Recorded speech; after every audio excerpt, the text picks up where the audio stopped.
All right, so today we're diving into something that's, well, pretty close to home for everyone, I'd say.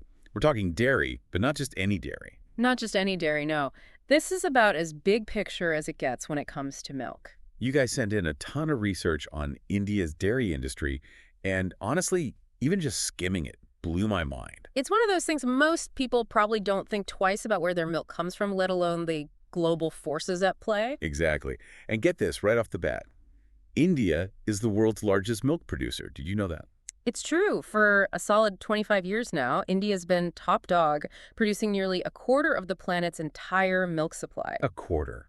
It's kind of crazy when you think about it. We picture like rolling hills, cows with those, what are they, elf horns? Right, like something out of a storybook. Not the hustle and bustle of India. Definitely challenges our perceptions. What's really wild is how India got here. Their journey to dairy dominance is full of, well, innovation, social change. It's a pretty remarkable economic story, too. Okay, back up for a sec, though. Was India always this milk powerhouse? You might be surprised to hear this, but in the mid-20th century, India actually faced milk shortages. Really? Yeah, imagine that.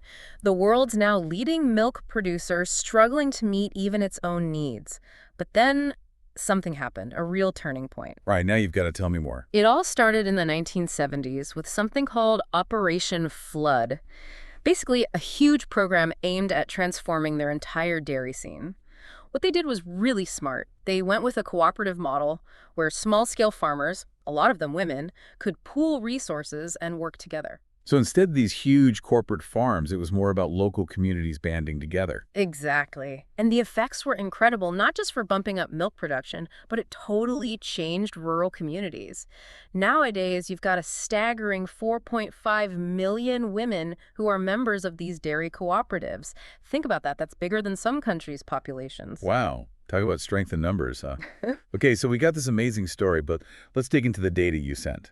First off, how much milk are we even talking about? How much did India produce in 2022, 2023? Hold on to your hats, because it's a massive 230.58 million tons of milk. Seriously, 230.58. That's what more than the US, Pakistan, and China combined. You got it.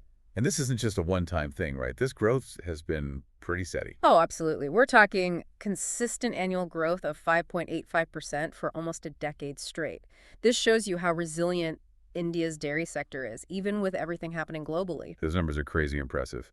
But here's something I noticed while I was looking at everything. While India's per capita milk availability has gone up, it's still less than other major milk producers. What gives? That's a really good observation. And it actually tells you a lot about where India's economy is headed. See, while their milk production is through the roof, so is their population. So there's still a ton of potential for growth within India itself. As more people earn more money, they'll be buying more milk, yogurt, cheese, the whole shebang. And that demand is only going to keep climbing. It's a fascinating kind of dance, between how much they're producing and how much people want. And of course, that affects where India fits in the whole global dairy market, but we'll circle back to that.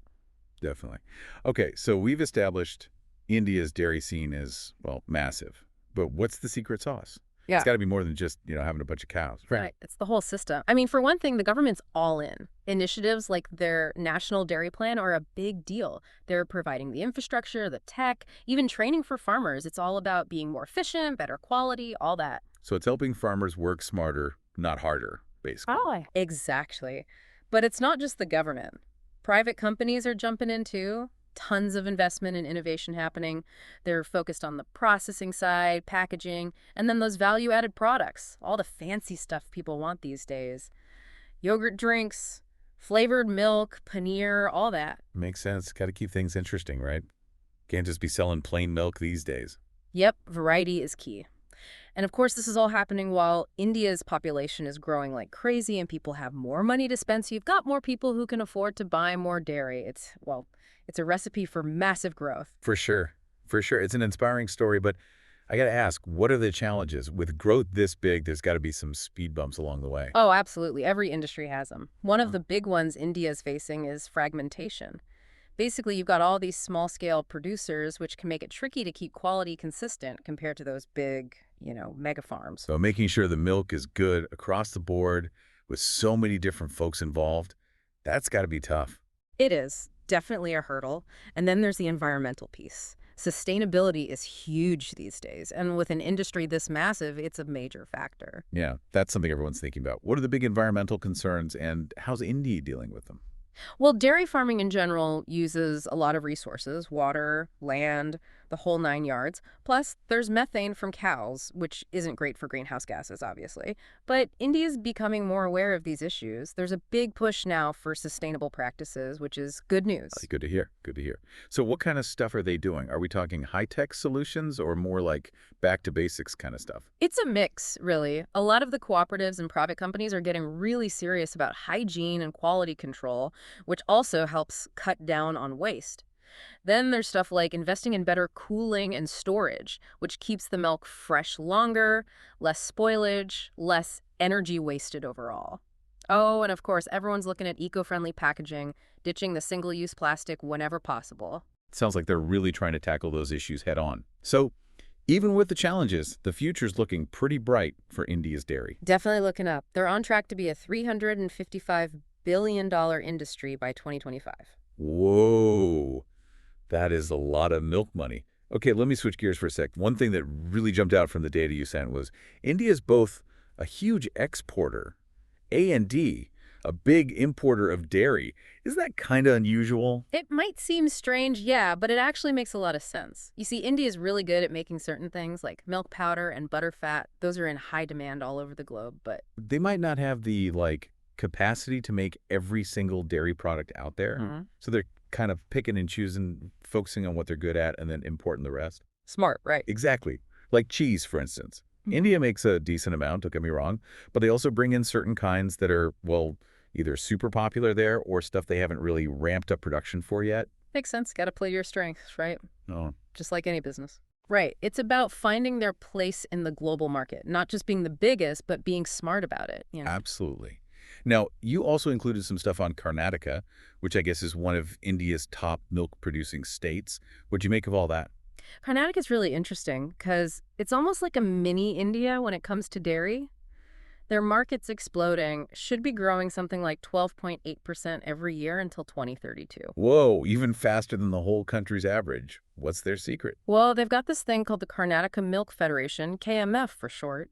It's a perfect example of those cooperative models we were talking about, how well they can work. Right, the farmer-owned one. So how's it work exactly? So picture this. Yeah. You've got all these small-scale dairy farmers, right? They come together, pool their resources, and bam, they create one unified brand that represents all of them.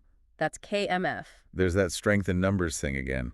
You got it. They handle everything.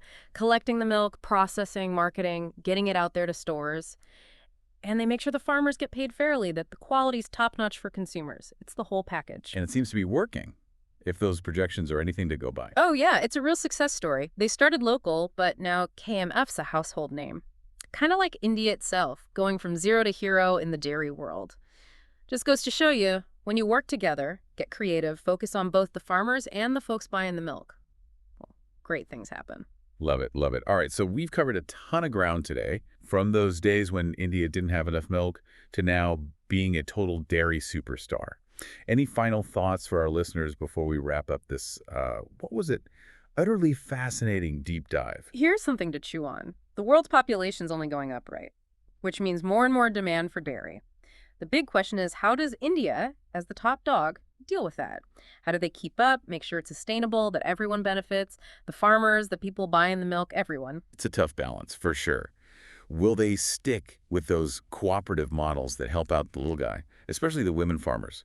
Can they keep the world flush with milk without, messing up the planet in the process? Those are the million-dollar questions. And whatever happens in India, it's going to affect all of us. It just shows you, even something as simple as a glass of milk, well, there's a whole lot going on behind the scenes. Global economics, social change, the future of the planet, it's all connected. It sure is. It's a story we'll definitely be keeping an eye on right here at the Deep Dive. And listeners, we hope you've gotten a taste of just how amazing and maybe surprising the world of dairy can be. Keep those questions coming, and until next time, keep on exploring.